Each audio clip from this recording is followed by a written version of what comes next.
Why isn't your name on everything that you work on? Well, it was because back then I didn't have a manager and I was just doing session stuff. So I was getting paid to sing stuff. And you don't really think about it when you've got no manager and no one representing you or looking out for your best interests. You know, I didn't know the music industry like that. I just knew that I had to pay my bills, you know, pay my rent and whatever, and that I was doing that through singing. And yeah, I sang a lot of like session stuff, and then suddenly for some reason 2014 is when those songs like blew up and my voice was everywhere. And then it's like, oh wait, well, how does this work? Because my name's on it, so I'm not getting any credit for it, but my voice is everywhere. You know, and then suddenly you go, oh wait, that's not cool. Actually, I probably have my name on this. And those happen, like Second City's I Want to Feel, Love Too Deep for It, Don't Have Done It. They all happened in the same year, so that happened in quick succession, and that was a big learning curve for me. It was like really exciting to have my voice everywhere, but it was a bit like, oh, really could do with my name on these things.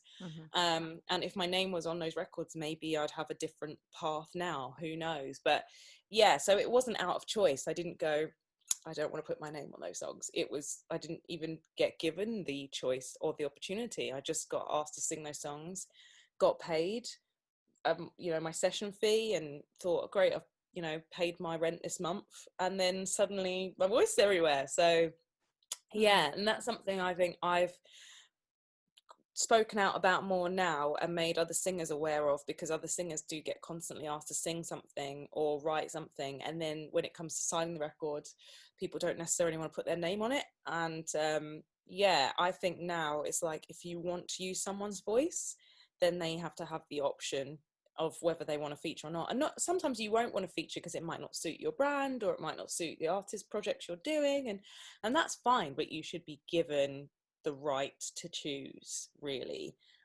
because before you know it, you don't understand what that means for you in terms of like your royalties and all that kind of stuff, and the opportunity that you could have for your career. So yeah, that's how that worked for me. Does that mean you didn't get any royalties for any of those tracks as well? So that was sort of it, your session fee was done, dusted, and that was the end of it?